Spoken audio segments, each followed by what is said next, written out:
Welcome to the WP SEO Show, brought to you by SEO Hive, your proactive white label SEO partner. The WP SEO Show is all about talking WordPress and SEO, from optimizations, structures, setups, and plugins. We explore how to make your WordPress website perform better in the search engines. Here are your hosts, Pete Everett and Jeff Patch. Hello, everybody. Welcome to the WP SEO Show. I am your co-host, Jeff, joined here by my co-host, Pete. How's it going, Pete? I'm all good, thank you, mate. How are you? I'm pretty good. We did our pre-weather discussion before we started recording, so we won't bother you all with that today. Needless to say, Jeff is what we would call in Sheffield, nesh. Yeah, I don't know what that means. Which is something we also do almost every episode, is I learn a new English word or term or phrase or whatever you want to call it. Granted, don't rock up at Heathrow and say, "Hey, mate, are you nesh?" Because he won't have a clue what you're talking about. But right? Yeah. Well, not to jump straight to it, but honestly, I'm just going to do it. Today we're talking about something kind of, I don't know, kind of bold, a bold statement maybe, or I don't know. It's an interesting statement, but that is guaranteeing traffic. This kind of came up in a recent tweet or X, or what do we call it now? Do we call it, are they X's? I don't know. I don't use. Well, I would have thought they'd be called kisses. That is, yeah, I got you there. I see that. I see what you did there. Yeah. How have I not even heard anybody make a reference like that in this whole...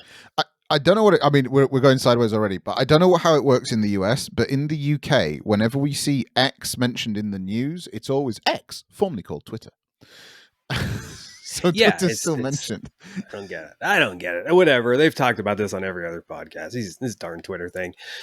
Anyway, Google's the John Mueller recently responded to a tweet. I'm just going to read it since we're not showing it on here, but go for it. A tweet from someone else said, "I'm asking my boss to remove these parameters, but he's asking, okay, suppose we remove these, will our traffic increase then? I'm uncertain about what to do in this situation. Should I still push him for this step?" So essentially his boss is asking him, what kind of results are we going to get from this? What can we see, or what's going to happen?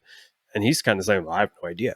And John Mueller from Google said, yeah, that's pretty accurate. Nobody can guarantee you traffic. Sorry.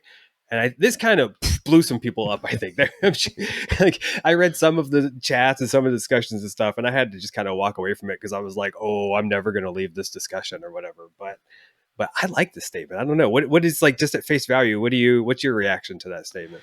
I completely agree. And I know look, we have to remember that this is one of the reasons that SEO or selling SEO is hard, because you can't make any guarantees.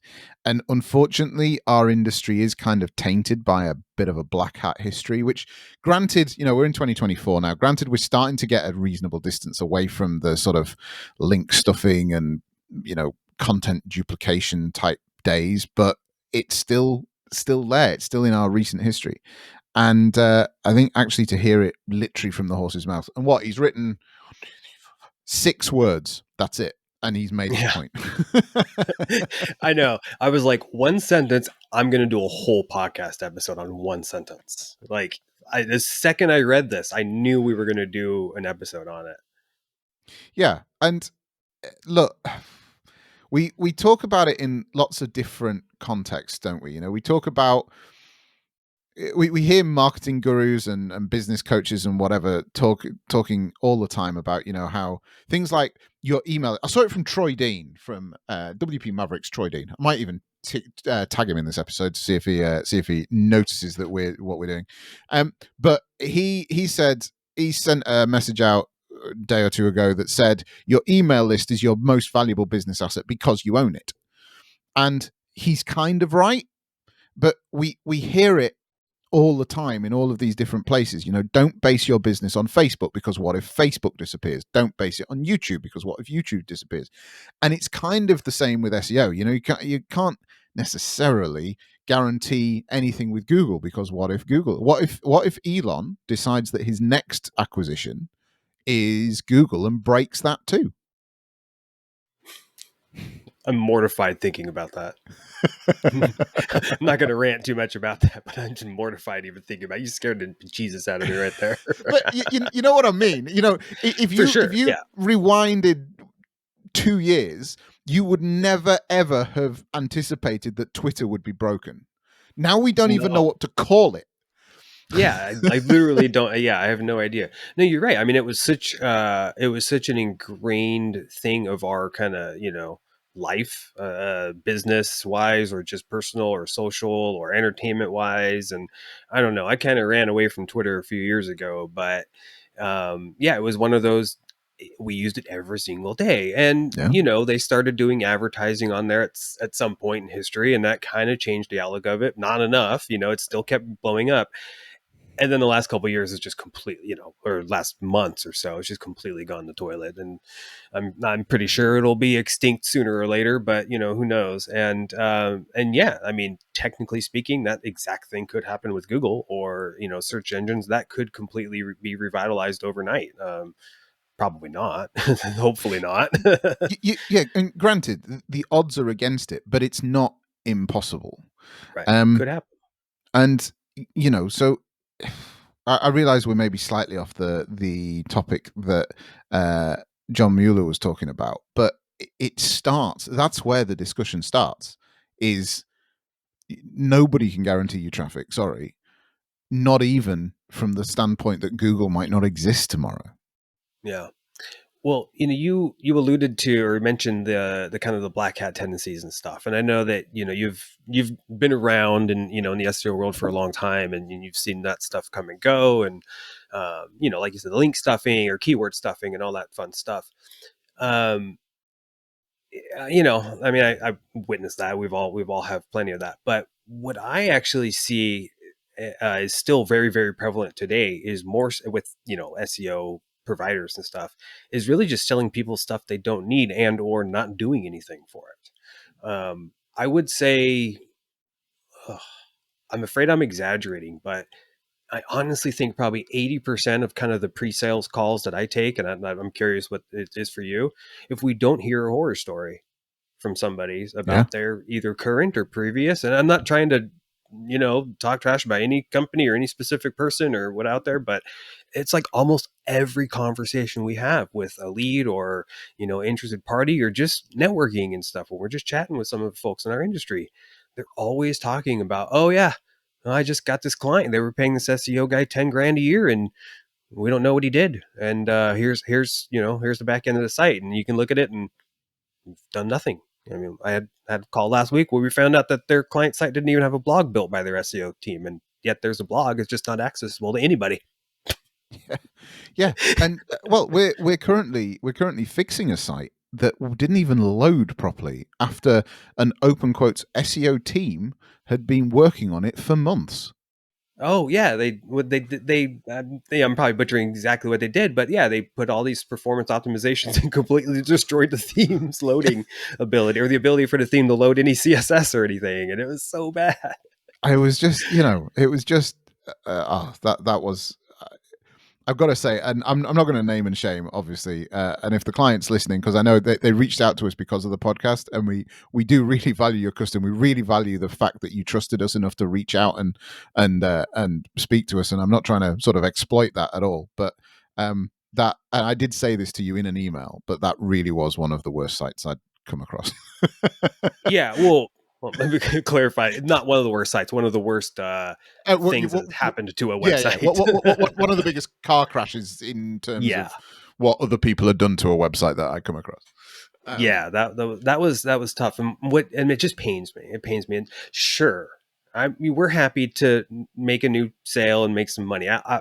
Obviously, but it just, oh man, it infuriates me. It breaks my heart. Everything when I see people getting taken advantage by this, because if anything, even at the very lightest, it's now something that we have to overcome. You know what I mean? It's like, well, we've got to prove to you that we're not that shady or we're not that lazy or whatever it is, So it's just, yeah, that stuff just kind of teased me off in the industry. Yeah, yeah, and in all honesty, that is one of the key things I find from doing not I was going to say from doing the podcast, which is true, but from doing, I've had 2 podcasts now, and I've done some Facebook stuff, and I'm relatively active in the admin bar thanks to the generosity of Kyle Van Duzen, who's getting his weekly shout out in this episode. And but part of the reason for that is just to show people that, you know what, I'm hopefully a nice guy. I'm hopefully a trustworthy guy. We both are, and we do things the right way. And whilst people do stumble across certain providers that are horror stories, there are also good people out there in the industry as well. Oh And yeah, if you want to talk to if you want to talk to any of them, go for it. And I'll put my stake in the sand and sort of say, yeah, that's the side of the fence I want to be known for being on. I'm optimistic that more providers, freelancers, whomever out there are positive than there are negative ones, I think though it's like our experience doesn't tell us that though, but that's also probably because we're commonly getting ones that are leaving providers, you know what I mean? The ones that are happy are going to stay there for years and years and years, and you'll never have those discussions. So it's probably skewed a little bit, but yeah, it's one of the things that I really do take pride in. And it's an awkward thing to say sometimes when I've had this topic come up in sales calls and stuff. And it's like, I can't guarantee you X results. I just can't. And I won't because it's irresponsible. But what I can guarantee you is that we will do what we're promising to do. We will do the work. And we all know from experience, and you probably know, that meaning the person I'm chatting with, from their experience too, that that this stuff works. And if you're doing it and your competitors aren't doing it, you win. It's pretty much as simple as that. And if not, then you are putting the work. I mean, if they are doing it, then you're putting the work in, and we can analyze further from there. But at the very lightest, you just got to put the work into it, and we can guarantee that. And most people can guarantee that if they're honest and confident in their skills and all that fun stuff. But yeah. Well, I was well, yeah, we've been talking about this a little bit offline as well. But I've always, for as long as I can remember anyway, tried to tie like an SEO success into a metric that is something internal to the client's business. So that could be turnover, that could be number of new customers, it could be number of sales, it could be number of inquiries through a lead form, or whatever it might be. It could be anything. But rather than, I always feel really uncomfortable if the SEO target is, I want X many words in position 1, because actually, I can get you keywords in position 1, but whether that's actually going to make any tangible difference to anybody is a very different question. So I've always found that having an element of context, I'm not saying that clients shouldn't care about how we get results. That's absolutely not what I'm saying. But by having a context, or a grounding in a context that isn't SEO, I find that a far more productive approach to SEO results, in inverted commas, which is what we're talking about today, than actually a traffic promise, or a position promise, or a keyword promise, or whatever it might be.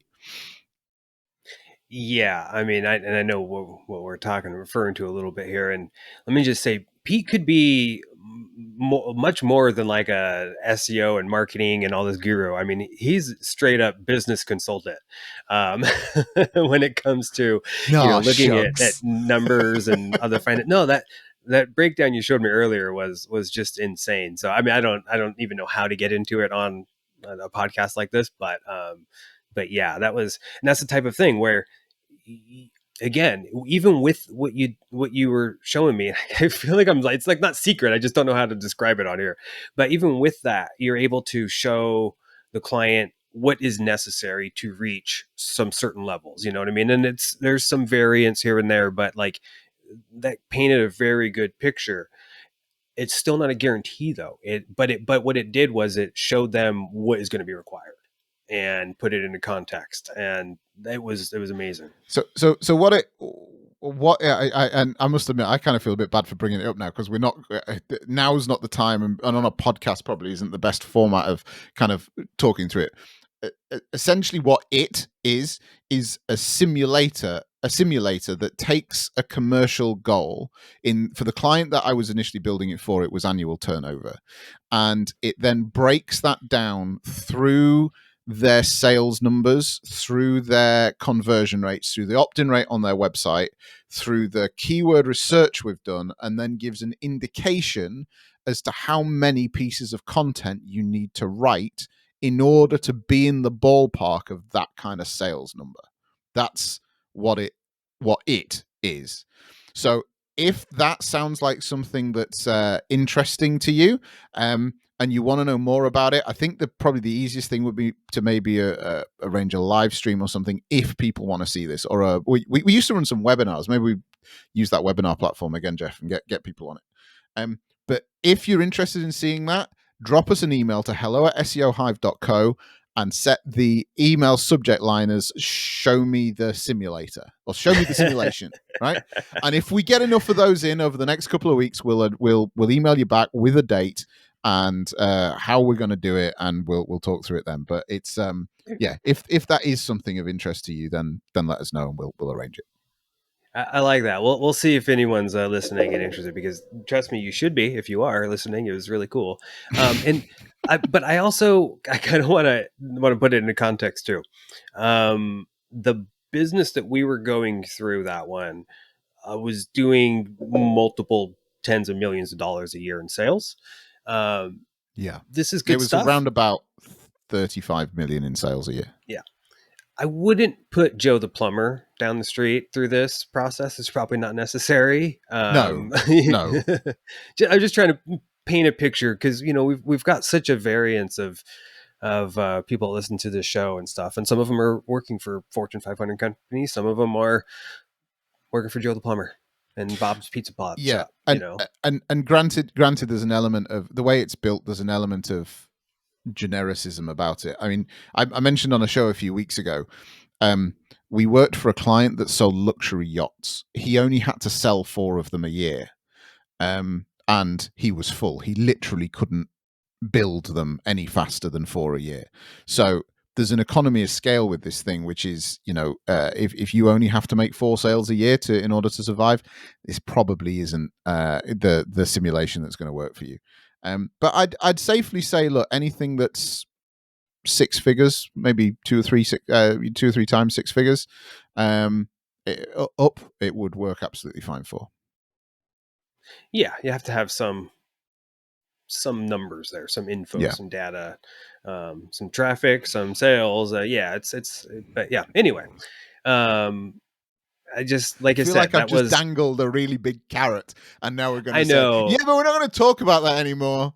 And it totally wasn't our intention with this at all. I casually brought it up, and next thing you know, we're coming up with promotion ideas live on the podcast. Dun, dun, dun. But let's bring us back to topic. The whole point of that simulator was to take that commercial goal and sort of reverse engineer what an SEO strategy would look like. And that was kind of the point I was really making, which is I wouldn't even guarantee commercial goals, but actually having that grounding, having that context that's the starting point for your SEO plan, that is by far a more grounded approach to figuring out how SEO can serve a business, rather than using an SEO metric as the benchmark for success. Yeah. And really, at the end of the day, they're estimates. No matter what, they're always an estimate. It's just not a guarantee. I mean, if we're getting down to the the nitty gritty definition of the word, I mean, that's what it comes down to. Yeah, absolutely. And you know what? There's another thing that's worth noting in all of this is that unless you're an e-commerce business or taking payment for your goods or services online, however you want to describe yourself, the minute that you have to put in place a sales process which leans on humans, squidgy organic bags of flesh that that are going to sit on a phone or a Zoom call or whatever it might be, the minute you insert that into a sale, then you open up this whole can of worms to do with variation, to do with personal differences between the inquirer and the person that's on the end of the phone. They might just not get on. They might hate each other and have a big argument and hang up, and that'll be the end of it. There's a whole load of stuff you can't control, like subliminal stuff you can't control, that then gets put in at that place. It's great to have a sales process, absolutely. I'm not suggesting you shouldn't use squidgy organic human beings, but the all I'm really saying is that none of this stuff is like clinically, it's not a clinical process. You can't guarantee any step of it. The whole point of like the simulator that we've just been talking through is to give an estimation. And that's exactly the same with anything else. If we do this for your business, we estimate that it would have this kind of impact. We may be right, we may be wrong. And don't forget, wrong could be either way. Wrong could be, well, it doesn't work at all, or it could overwork and we could hit your target even quicker. But it's just to have that kind of benchmark, I suppose. Yeah. It's sorry, I'm dealing with a squidgy organic bag of flesh on the other end of the podcast here, so I can see the cogs whirring behind the glasses. Whose brain is like fighting itself just on multiple thoughts at the same time. No, I was just thinking about, we're sitting here saying you can't guarantee traffic, yet how many times have you seen guarantees for traffic or guarantees for whatever? And they're doing it because what they're saying is they're putting their money where their mouth is. And I respect that. I mean, it's not exactly the way I want to go all the time, but like, I do respect that. Like, that does say something that also, I'm pretty sure, is contextual and relative to, again, income levels and certain turnaround and things like that. But there's companies that say we are confident that we can deliver these results for this much. But the problem is, that this much figure is big, and it gives them the ability to pivot and to do various things and to make those things happen. So it's a much different way to approach the situation as well. There's a spectrum with this, isn't there? I mean, there's the emails that we've all received that start with, I get you number one in Google. And that is one end. That's the very tame end of this spectrum, where people literally just don't have a clue. It's clickbait to get you to open an email and to start an email discussion with them.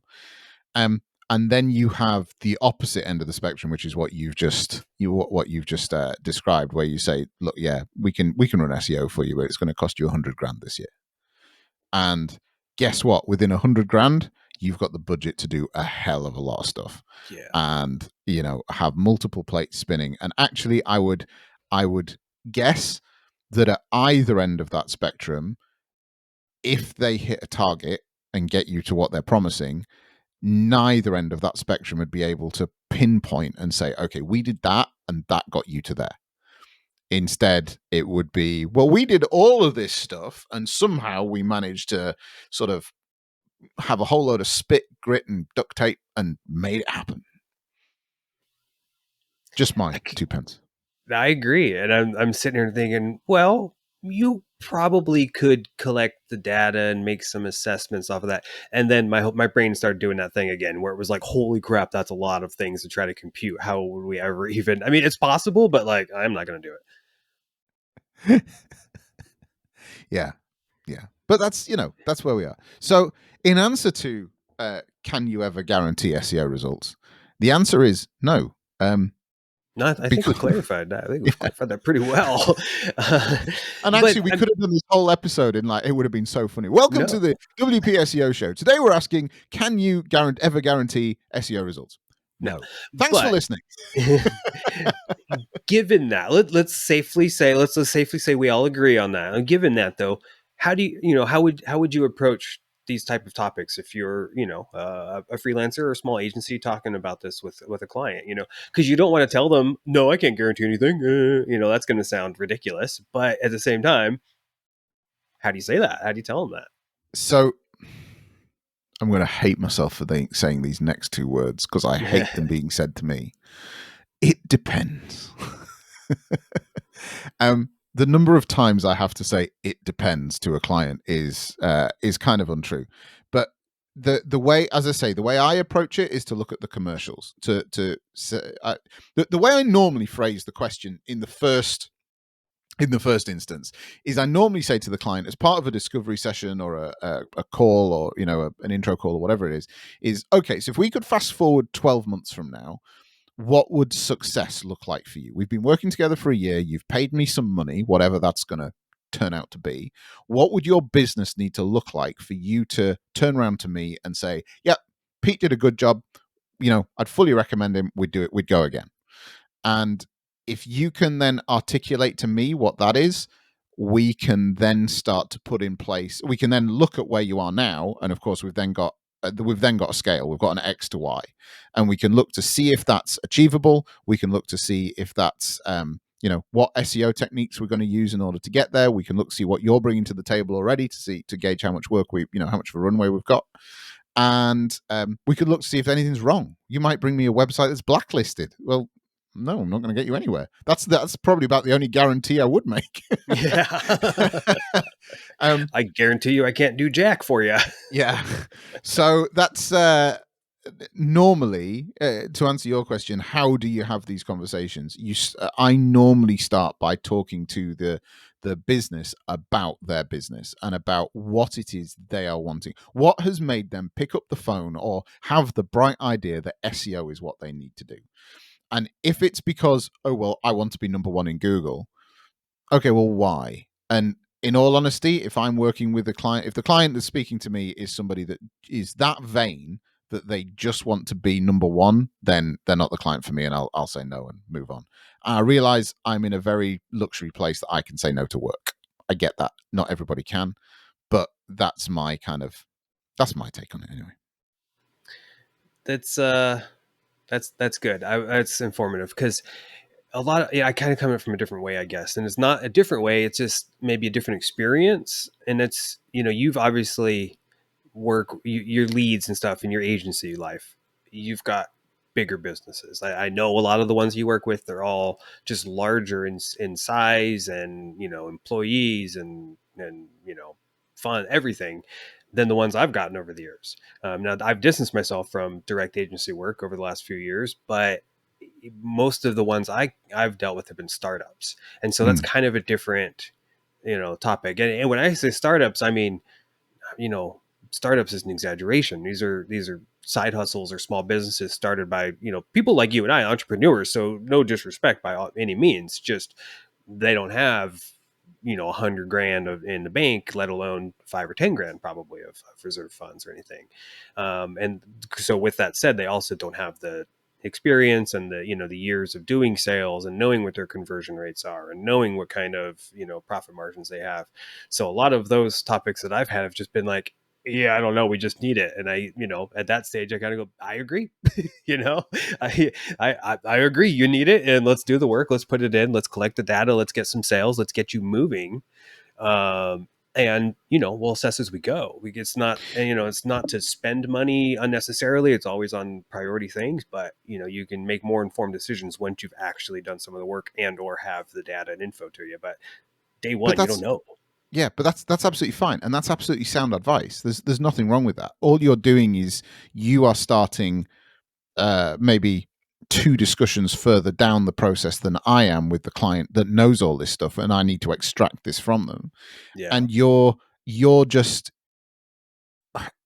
kind of relying on the process a bit more to begin with in order to start delivering those things.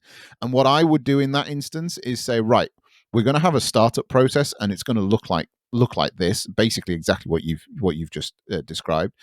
And then when we get to a point where you have a regular stream of customers coming in, we're then going to get around the table together, be that virtually or in person, and go through it all. And then guess what? We're going to have those first 2 discussions, and we might need to course correct it that way. So there's absolutely no problem with working with smaller businesses or startups or people that don't have that information.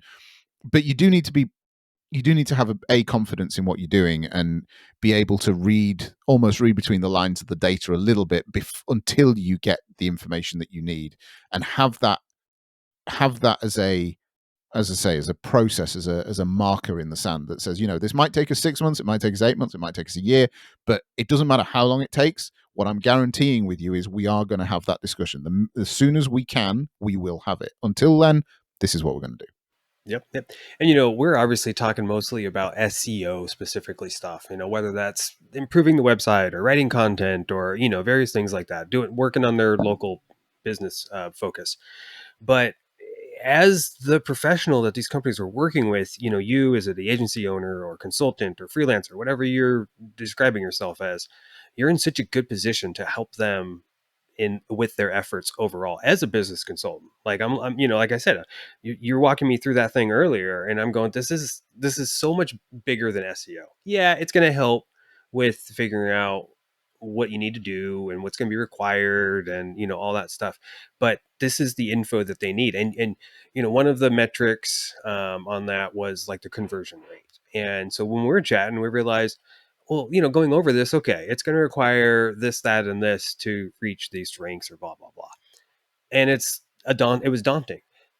But if we could tweak the or the sales process somehow to increase that conversion rate by 10%, then we'd only need to do half of the effort we were talking about and get twice the results. Like it was like that right there was a much more valuable piece of information to have than knowing how many pieces of content they need, for example. Like just knowing that right there. And that's, you might just give that to them for free in a conversation over Zoom, or a meeting face to face or whatever, because you've uncovered that and you've learned it. But like, they're going to put you on a pedestal for something like that. You're going to be employee of the month and you don't even work there, like that's like, my hey, I'll goodness. take that bonus.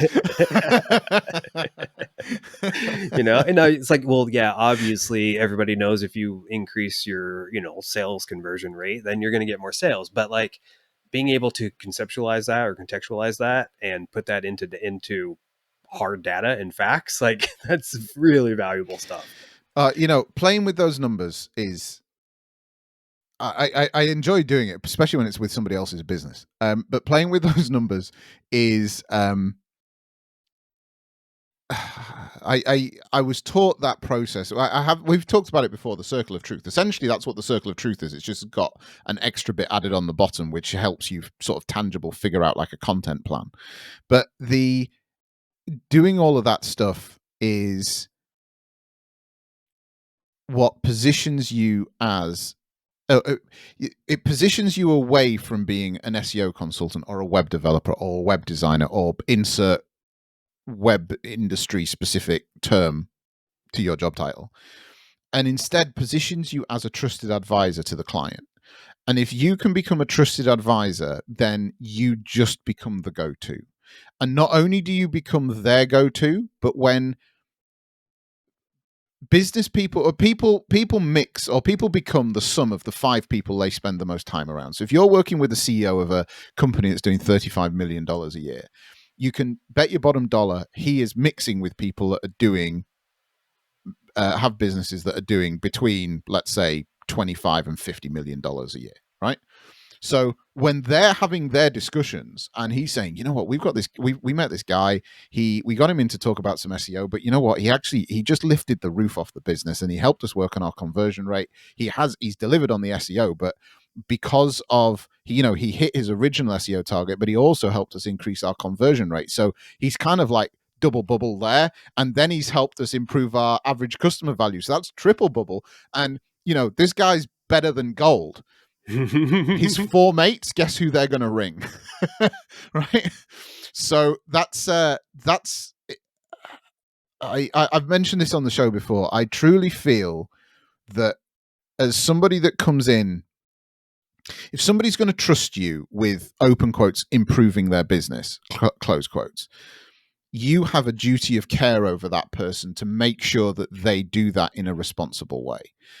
Because if you're playing with business, it can just as easily go wrong as go right. And if you do something that improves their business so much that they can't handle the workload, they couldn't, in this simulation that I taught you through, it was like they're going to need like 1,200 quotes a year.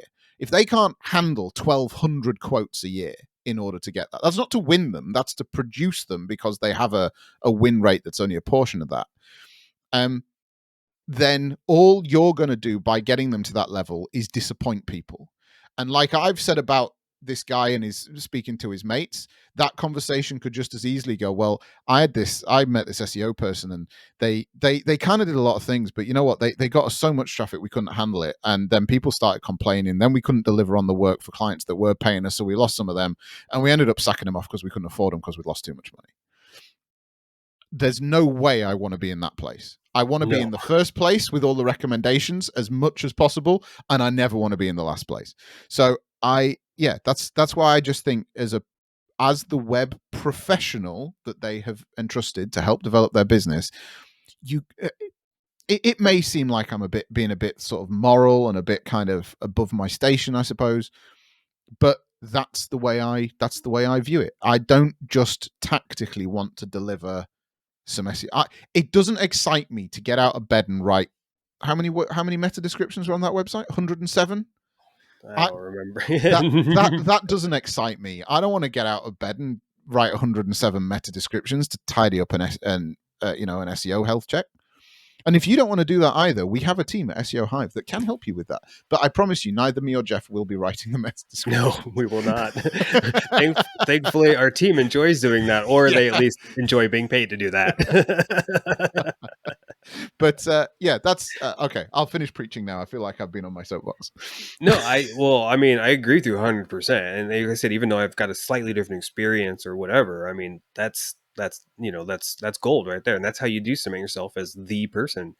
And, maybe you want to, maybe you don't. But at the same time, I also know for a fact that you wouldn't overstep. If you're in that situation and the owner or finance guy in a meeting or whatever brushes it off and doesn't want to hear any about it, you're not going to be like, no, I need you to understand this. It's like, all right, well, you don't want that information, then okay, fine, I tried, but all right, yeah, we'll do what we want to do for a while. But yeah, so it's not like you said, it's not trying to overstep your station or anything like that. It's, hey, I've found this out, and I mean, a couple times I've had to have some tough discussions where people are wanting, this is more about just WordPress general stuff or whatever, but people are requesting things that are frankly too expensive given the sales that I know they aren't getting because I'm managing their website, and we see that they've made $75 this year in e-commerce sales. Well, guess what? You probably don't want to drop $500 on changing the design of this footer because it's not valuable to you right now. Like,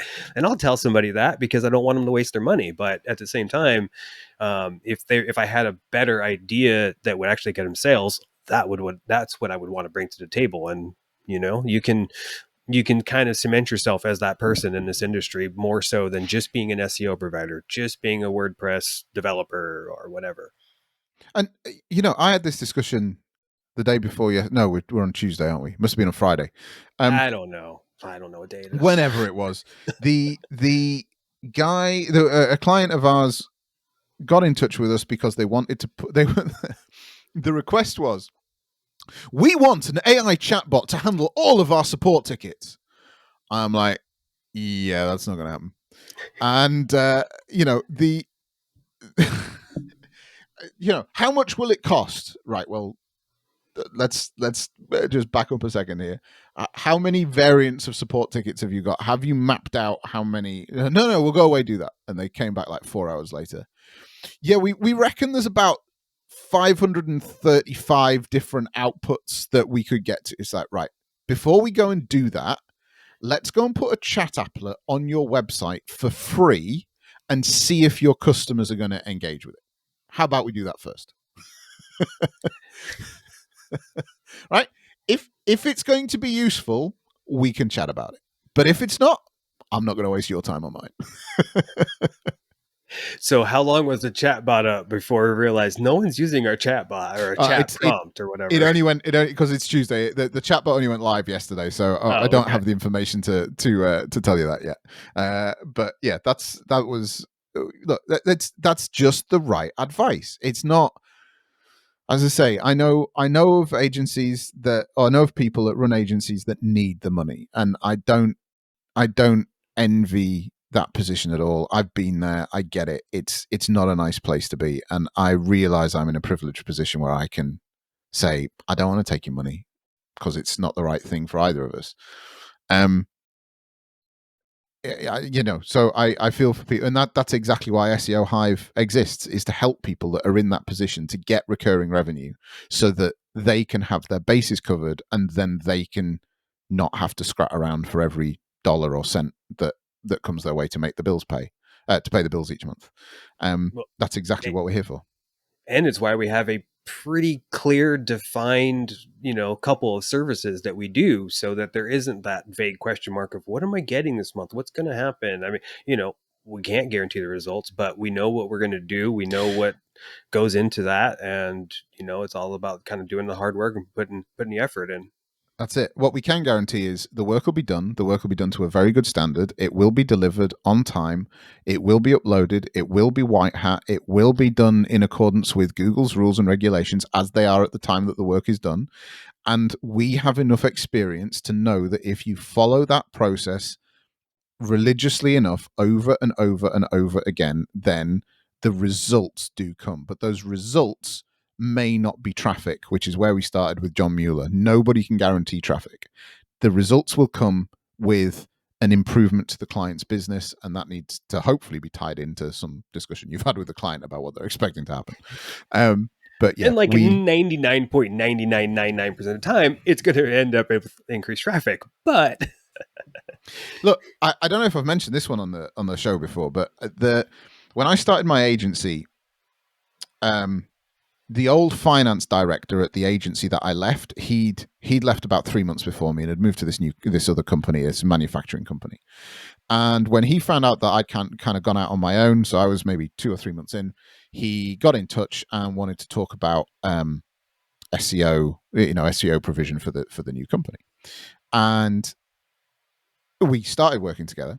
And over the first 12 months, I increased their traffic by 1 visit. 12 months on 12 months, they had an increase of 1 visit. I was gutted. I wanted it to be identical, but it was 1 visit. But their sales had increased by 500%. So all of a sudden, they didn't care what the traffic was on their website. All they cared about was the money that was in the bank.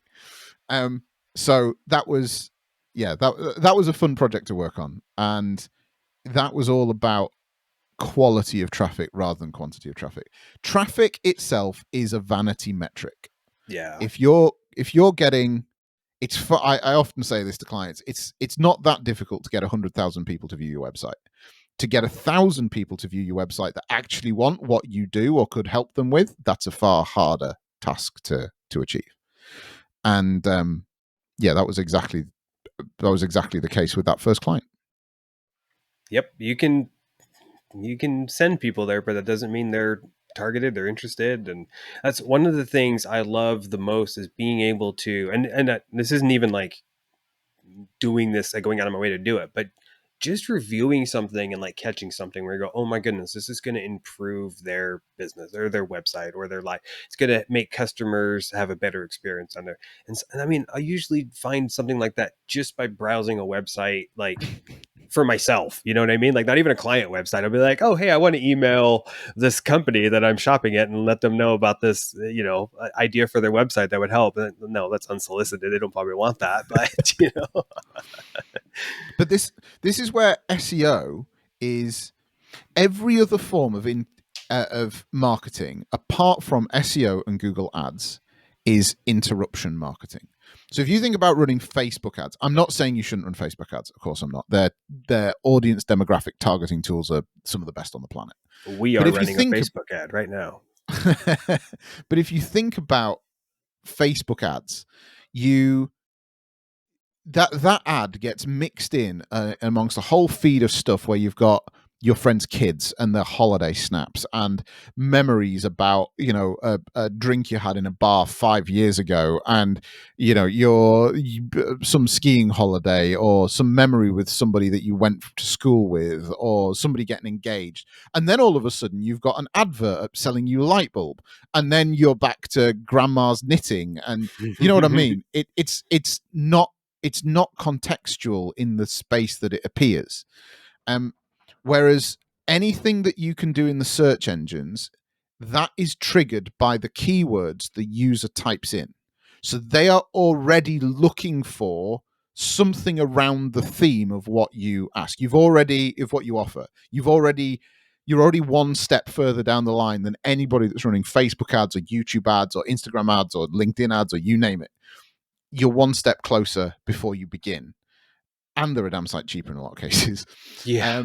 So that is why, that for me personally, that is why SEO and Google ads are the two sort of top of the tree type marketing approaches for companies to go for. But yeah, that's not to say that any of the other stuff's bad. And I know people that have earned a lot of money and got serious results for clients using it, but it's not my bag. Yeah. Kind of piggybacking off of that, one of the things that I'm just really having such like such a positive experience, like seeing the results of and realizing how valuable it is and kicking myself for not putting more of a focus on it for so long. And that's local SEO. And, for brick and mortar businesses, obviously, but like I said, just now that we've had such an effort, such a focus on this for the last year or so, and then just my day-to-day life, like I'm constantly seeing people not utilizing these features, and I just have to go, why?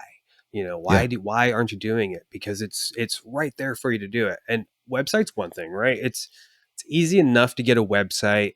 We know in this business that it's hard enough to get a good website that does everything you need it to do and all that stuff. But like it's possible, but it can be a lot of work. And then you start doing SEO. You've got to get your testimonials on there and make sure your business hours and stuff. And yes, you should do that. But you could also do it for your Google listing, and boom, you just get everything right there. If people are coming by your business, they find you on there, they see your reviews, it's all right there. You almost don't even need a website to utilize this stuff. Almost. And it just drives me nuts seeing more and more people not utilizing it. Like I said, my day-to-day life, every time I'm searching for something, most businesses, they haven't claimed their listing. They don't have the info. Everything's outdated. There's negative reviews from 7 years ago that haven't been responded to. Like it's just wild why people don't do it. And hey, Mr. or Mrs. Consultant, perfect opportunity to lead your clients there. Cool. Well, I think that's a good place to end.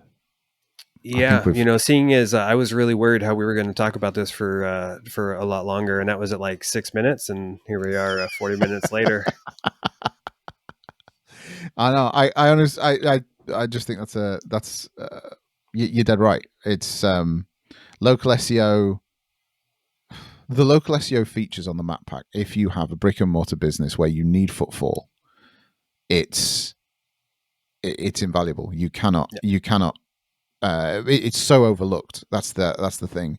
And the misnomer with all of this is when people have websites delivered. I don't mean agencies here. I mean clients have websites delivered, and they class it that that's it. Their website is finished. It's done. And we're ready. Yeah, absolutely. We're done. We'll sit here and watch the money be printed, and it just don't work like that. Yeah, where's the tumbleweed? And I had somebody on my other podcast. A guest called Candy Phelps, and she used this expression that a website is never finished, it's born. And I can't, I've never been able to come up with a better expression for it. You're dead right. You then have to nurture it, and you then have to get it to kindergarten, and then you have to get it into school, and it grows with your business. And I think we've touched on that through everything we've talked about today. So thank you for listening. If you found this show or any of our shows valuable, please do go and leave us a review on your podcast player of choice. As long as it's 5 stars, that's amazing. And if you do want us to arrange something to walk through the content simulator, then feel free to send us an email to hello@seohive.co with the subject "Show me the simulator." Yep. Thanks for listening, and we will talk to you later. See you in the next one. Laters. The WP SEO Show is brought to you by SEO Hive, your agency's proactive white label SEO partner. We understand that finding a reliable SEO supplier is key to ensuring you build stable monthly recurring revenue into your digital agency.